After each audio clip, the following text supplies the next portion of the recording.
Welcome back. Today we are talking about tips for a successful Erasmus Mundus Scholarship interview.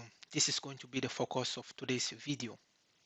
So I will start by first of all talking about what is the purpose of an Erasmus Mundus interview, because you've submitted your documents and you've gone through the eligibility criteria and everything is fine. And now is you receive this email about you being invited for an interview because you were successful in the first round of the scholarship application. So being requested for an interview means that your application has actually gone through the first round and it has been successful, because usually when several hundreds of students do apply for this scholarship, let's say for example when at the time when I applied for the Erasmus Mundus Scholarship, we were over 700 of us, and as of the number of people that were invited for the scholarship, I think we were around 150.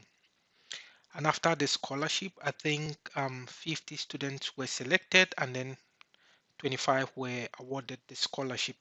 So you making it to the point where you were invited for an interview, I would say you've actually made it through the first round of the scholarship application process. And so also not all the scholarship, Erasmus Mundus scholarship do have interviews. Just few of them do have interviews. So if your scholarship has it's requested for an interview, I think this video is going to be perfect for you. So let's get going. The very first purpose of the interview is to verify authenticity.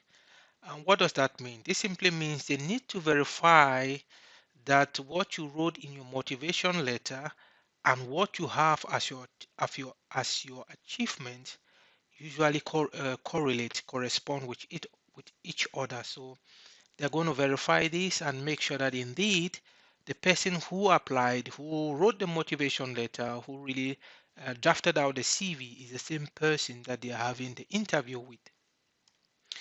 Also, they will want to evaluate your thinking capacity, not what you've memorized. So, for example, they'll want to know how you can handle unexpected questions. Usually, students who think that they could just, memorize one or two things about what the thing might be, some of the possible questions that might pop up during the interview. But of course, the interviewers, the interview committee, these are trained people who have been doing this for many, many years, interviewing hundreds of students. And of course, they will really want to know how to assess your ability to think critically. Also, they would want to assess your communication skills. I remember at the time when I applied for my Erasmus Mundus scholarship, you are requested to have a minimum English language requirement, IELTS of 6 and above. And they also said they said during the interview phase that it is also part of their assessment criteria to see that you can actually communicate first of all in English, because the master's degree program was going to be taught in English, and they wanted to make sure that the students that are going to be selected can understand English and also speak English at least fluently and communicate their thought. Also, they would want to see how you can explain your ideas in a brilliant manner and you can communicate this to other, because this is pretty much some of the things that when you meet students from other countries during your Erasmus studies, you are also required to have these ideas and communicate with each other and also build relationships and collaboration that might last lifetime. And also this is part of it to evaluate these communication skills. Also, they will want to judge how professional and emotionally mature you are. And for this, also, they would want to make sure that the students that are really going to be funded and that they are going to be investing this scholarship on are students that don't just have talent, but also leadership and collaborative capabilities. So this also they would assess with one or two questions. So these are the few points on the purpose of an Erasmus Mundus scholarship interview. Now, like I said, if you received an email from this Erasmus Mundus Scholarship Joint Master Degree program that you applied for and requesting you that you have been invited for an interview, I would say a very big congratulations to you, because out of the many students that submitted their applications, I could tell you for the truth that just one third of those students will be invited for an interview. So this is really a big achievement you've already made, moving from you submitting your applications to being invited for an interview. So before the date of your interview, so when you receive this email, of course, there will be some information about you selecting a date for your interview and stuff like that. So I wouldn't talk about all those minor requirements. I just want to focus now on what do you need to do if you received this interview email. My very first advice to you is that please go to the Erasmus Mundus Joint Master Degree program that you applied for. Go to their website to see if this program has tips for a successful interview. The Erasmus Mundus Master Degree program that I applied for, luckily on their website, they did have tips for students to prepare for a successful interview. So I went through all the points that were listed on the website, and these points were really helpful. It really helped me to prepare for the interview. So my advice to you is please check the website to verify whether they do have some of these tips for a successful interview. My also a second important point, which I would like to tell you, is that please do reach out to alumni on LinkedIn, Facebook. Also, you can reach out to me in the comment section of this video and ask about how their scholarship interview went. This was something I did. Please do reach out, and a lot of these alumni will be really happy to explain to you, share with you their experiences of how the interview went, what were the questions that were asked. Please do reach out to them. Check on some of them have their information on LinkedIn and Facebook and other social media handles. Please reach out to them, ask them questions. The next is that you have to revise your motivation letter, revise your statement of purpose, and your CV. Please make sure that, it has been a while, maybe you submitted your applications and it has been like some few months before you were invited for an interview. Please do go back and check this, what you wrote in these documents, and make sure that you have them and you understand them and you can form a very nice story out of them. The next is that you should revise your coursework. For example, in some Erasmus Mundus scholarship application, some of them do require you to answer some preliminary questions. For example, mine, we had to answer 40 multiple choice questions in the field of biochemistry, immunology, cell biology, and so on, And if this was also part of your Erasmus Mundus scholarship applications, not all of them, please mind you, not all of them do have this requirement. But if yours was part of this Erasmus Mundus that required you to answer some of these preliminary questions, multiple choice questions, during the interview, they are going to also ask you some of these questions. So please do revise some of the coursework from the questions you answered. But if this was not part of your Erasmus Mundus application experience, you can ignore this point, because definitely they are not going to ask you questions, coursework out of the blues, if they didn't ask you during your application process. Next is that you need to have a very good internet connection. I think this is very well self-explanatory. So you make sure you have a very good internet connection, ready to handle a video call, because you are going to have a video call with these members of the interview committee. Look for a quiet environment, avoid distraction, avoid background noise. For example, those of you having kids or having pets around, please make sure on the day of your interview you minimize this background noise, because this for sure are really going to disturb your interview, because it's going to be a period where you can be a little bit stressed and nervous, and you wouldn't want to have distractions around you. try to research the interview committee. So like I said, please do visit the website of the Erasmus Mundus Master's degree of your choice that you apply to. Try to see what they mention about scholarship, what they mention about interviews, and from there you might have an idea to know who are the people who are going to interview you. So if you have this idea, usually they are going to be professors that are coordinating the universities from which you are going to have your Erasmus Mundus studies in those countries. For example, if your Erasmus Mundus has to go through, let's say, University of Antwerp in Belgium, then for sure the coordinator from that university is going to be part of the jury. So if your university has to go through, if your Erasmus Mundus has to go through University of Hamburg in Germany, then on the website, you should definitely be expecting the coordinator from the University of Hamburg that is part of your Erasmus Mundus Joint Master degree program. So research about this. And for me also, I would want to give a little bit of a hint for you to have an idea.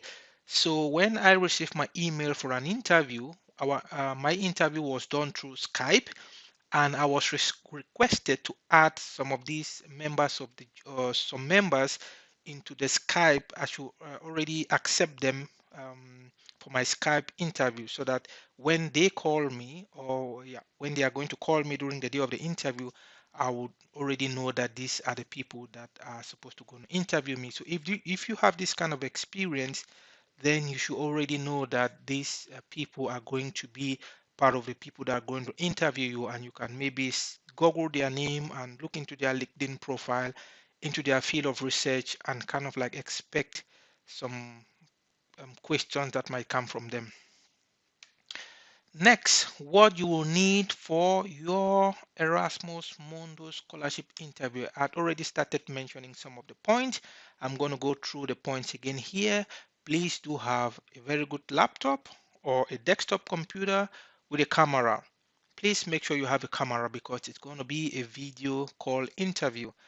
And make sure you also have a good power supply. So maybe if you are in a country where you don't have a stable power supply, I would really advise you to make sure that this is sorted out before the day of your interview, because you wouldn't want to have your laptop switching off when you are in the middle of your interview. Also do have a stable internet connection. So if you are also in a country where internet connections are not stable, or maybe you have to purchase internet data bundles or whatsoever, please make sure you secure a very good internet connection that will be able to carry you through for a video call and get all of this sorted out. Have a headphone, and I always recommend headphones because this really helps you to listen very well to the interviewee, to the interview committee. You can really get their questions at the first go, and also when you speak, they can also understand what you're saying. So without you having to shout a lot, or without you having to strain to hear them from your side. So having a good headphone will really save you from all these hassles. Also, you should install the appropriate software. So usually they would let you know if the interview is going to be on through Zoom or Skype or Microsoft Teams. So please, whichever software or platform that you'll be required to have your interview, make sure it is installed in your computer and it's working very well. What should you do on the day of your interview? On the day of your interview, please, it's going to be online, but dress professional. I don't need to overemphasize this point. Dress professional, have a good lighting, because usually, because of the time difference, depending on wherever you are in the world, maybe as of the time of your interview, it's already in the night and you don't have a good lighting system. I would advise you to make sure that you have everywhere well lighted, so that the interview committee can see you very well. Also have a backup device. For example, have your cell phone. During my interview, I had problems connecting with my laptop, and because of this reason, the interview committee gave me the option to connect through my cell phone. So just have a backup device. Maybe you have an iPad or a tablet. Please get them ready, because if something goes wrong with your laptop or your desktop, you can easily switch onto these devices and the interview committee can also proceed with the interview with you. How mind your background, please make sure if you can if you can be somewhere where it is kind of like, just a plain background, I would also advise. And if you are using maybe Microsoft Teams, Zoom, or whatever software, please learn how to manipulate the background, so you could use a background from the software, so that in that case you don't need to really bother much about what is happening in your background, and you can also blur your video and things like that. So please try out the software that you are going to use for your interview, and make sure you have all of this sorted out: how to blur your background, how to change your background. This will really offer less distraction on the side of the interview committee, and also make them focus on you and what you're saying during the interview process. You can also have sticky notes. So sticky notes are stuff that you could just place somewhere on your laptop, where it helps you to remember certain points. For example, when you want to talk about, when you are asked to talk about yourself, you can note out few points that you can look onto the sticky note and remember, and then just mention few things. So yeah, you can always have sticky notes handy and ready for you to read from during the day of your interview. Next, we are going to talk now about what are the interview questions. For the interview questions, the very first obvious question is going to be for you to introduce yourself. So introduce yourself, you have to mention your name, and also from there you move on to your career and what you studied and what you have been doing, and then you can wrap up the question with how what you have been doing motivated you to apply for this Erasmus Mundus Scholarship. Next, you can now connect it again. They are going to ask you, why are you interested in the program? And of course, like I mentioned earlier, it's just about how you're mentioning that your bachelor's degree program motivated you towards maybe the kind of internship you took, or the kind of research experiences you've had, and how all together will culminate in you pursuing this Erasmus Mundus Master degree program of your choice, and how this, of course, is going to give you the kind of career choice you envision for yourself, and how this is going to make you an agent of global impact and change, and all those things you wrote in your motivation letter or statement of purpose. You can use them to answer this question. There are going to be questions about the program structure and the mobility. So like every Erasmus program has to go through minimum 3 universities and across three European countries. And usually this is a typical question that is being asked, if to see if you've actually taken the time to go through the program structure, and to be able to know what course is going to be taught in which university, and to know that indeed you are going to make this mobility movement from one country to another. Usually answering these questions shows that indeed you've taken your time out to do your homework about the program, and of course you are fully aware of what to expect if you are selected um, as a student to be funded for the Erasmus Mundus Scholarship. You're going to be asked about questions about your career experiences and your motivation.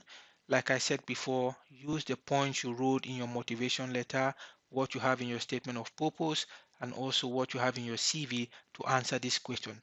Make sure you can add 1 or 2 points that were not mentioned in your motivation letter, but make sure that most of the points you use are points that you've already written down in your motivation letter. Also, you are going to be asked field-specific course questions. So, for example, if you are going in for a course on One Health, on environmental, on toxicology, on immunology, and things like that, they are going to have some one or the field-specific question to ask you, to just see how you can think outside of the box, and how prepared you are into the field in which you really want to pursue your Erasmus Mundus Master's degree. Unexpected question is the next one. So these are questions that no matter how prepared you are, you'll never ever be able to predict questions like this.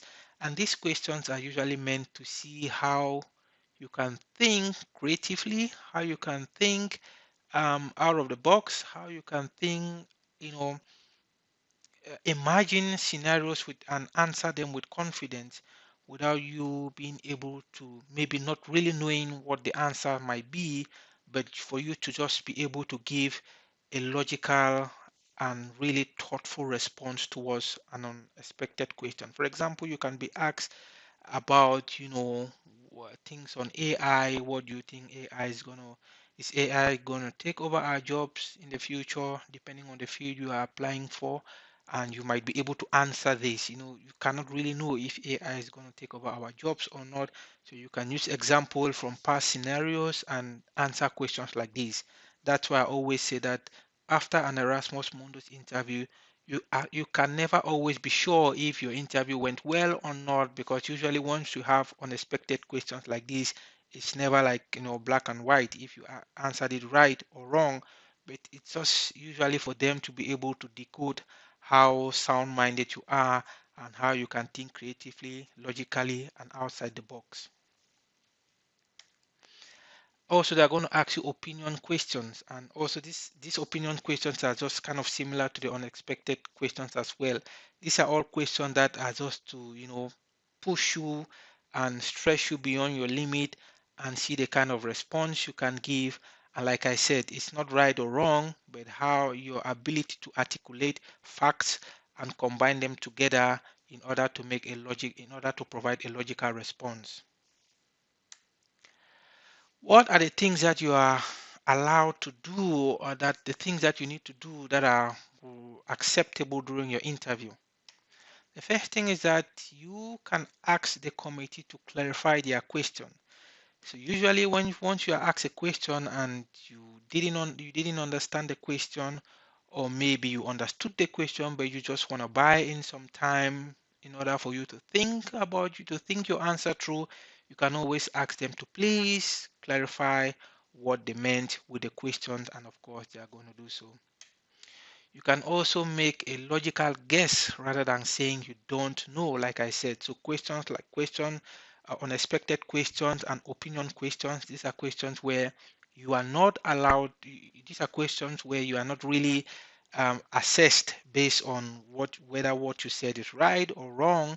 It's just ability for you to articulate logical guesses and to be able to respond to the committee rather than saying, oh, I don't really know the answer to these questions.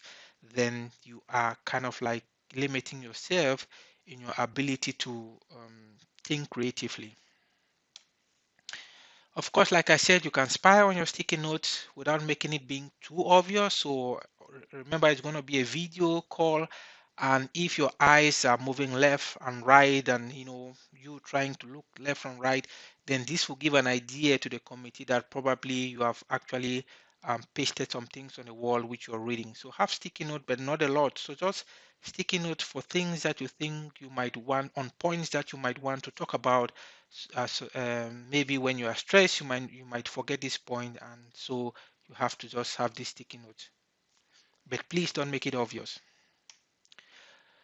Yes, you can also briefly think and phrase the question. So this also is a strategy for you to, buy time, think about the kind of response you want to give. So you could say, for example, yes, so your question is, do I think that AI is going to take over jobs in the future? So you are kind of like rephrasing this, but in your mind, you are also kind of like thinking of how you can respond to this question.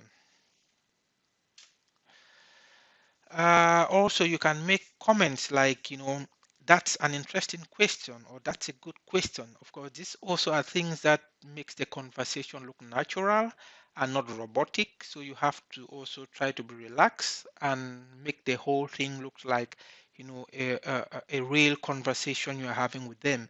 So like I said, if whatever they ask you, you can comment on their question. Thank you for this interesting question, or thank you, this is an interesting question. Oh, I never thought about this. And then you start to think of how to respond to their questions. A very important point, please speak normally. Don't be in a rush. Usually the committee might be the committee might be made up of 4 professors, and each of these professors are expected to ask you some questions. So don't speak too fast. If you speak too fast answering questions, you might be able to, all the professors are of course going to ask you questions. So, but when you speak normally, clearly, of course, you might answer, just 3 of them might be able to ask you question, and because of the time limit, the fourth person might just ask us a little question or might not even ask you any question. So please take your time, answer your questions in detail, and speak normally. What are the things that you are not permitted to do, or that if you do them might act as a negative, might affect your interview in a negative way?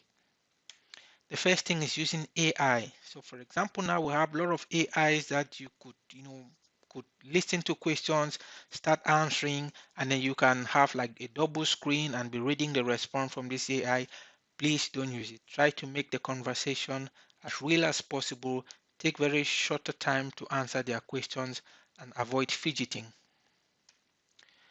Reading from a script, so you've already had like prepared questions that you are just answering, and usually people who do read from script tend to deviate from the question, so they would listen to a question and start to answer it in another way.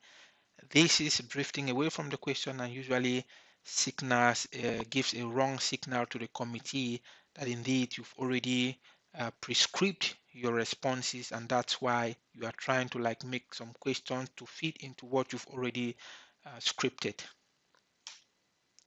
Having people around you assisting you in a sneaky way, so please avoid that. For example, you might have someone, because you are using the speak your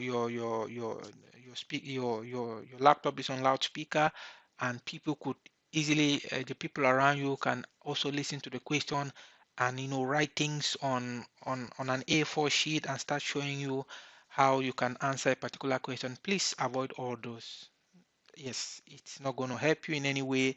It's just going to show that you are not focused and you have a lot of distraction around you, even if you are giving the right responses to their questions. The next is you talking too fast. When you talk too fast, like I said, all of the members of the committee are going to ask you questions. But if you talk slowly, normally, like you would do in a normal conversation, and also give a lot of time and also take your time to answer questions in detail. For example, if you are asked an opinion question, you shouldn't say, yes, I agree, or I think so. If you agree, if you think so, if you don't think so, please develop your points, answer in detail, and speak slowly. Another point is that guessing with obvious self-doubt. So if you are asked a question and you're guessing and you're like, I'm not sure about this, and you're downplaying your capabilities of thinking creatively, this also signals lack of confidence to the committee and also signals self-doubt. And if you have to, for you to be among the top candidates that will be selected for the interview, confidence is also one of the criteria. You have to be confident in what you're saying. You have to be confident in your answer. You have to be confident in your logical guessing and with limited self-doubt. So whatever you are saying, yeah, you might say that, yeah, you don't really know what recent fact about this topic is all about, but you think, and then you start making in your logical guess as to what you think might be the right answer to the question that has been asked. Okay, so we have successfully mentioned some few points that you need to consider doing your Erasmus Mundus scholarship interview. And after your interview, please do well to thank them for their time, for time taken to interview you. Some interview committees might also ask students if they do have questions that they want to ask. If they give you the opportunity to ask questions, please do ask questions. Yeah, so think about this ahead of time. What kind of question can you necessarily ask? And yeah, and with that being said, after the interview, you just have to wait for a couple of weeks and then you would get back to them because they are going to grade all of you and then you are going to know if your interview was successful or not. So please try to make your interview to have a lot of stories, really good stories that correlate with your previous achievement and educational, with your previous education and achievement, and try to make yourself to stand out as much as possible. So I wish you all the best for your Erasmus Mundus Scholarship. And if you do have further questions, please leave them in the comment section so I can get back to you and answer your specific question that you have. Okay, see you in the next video.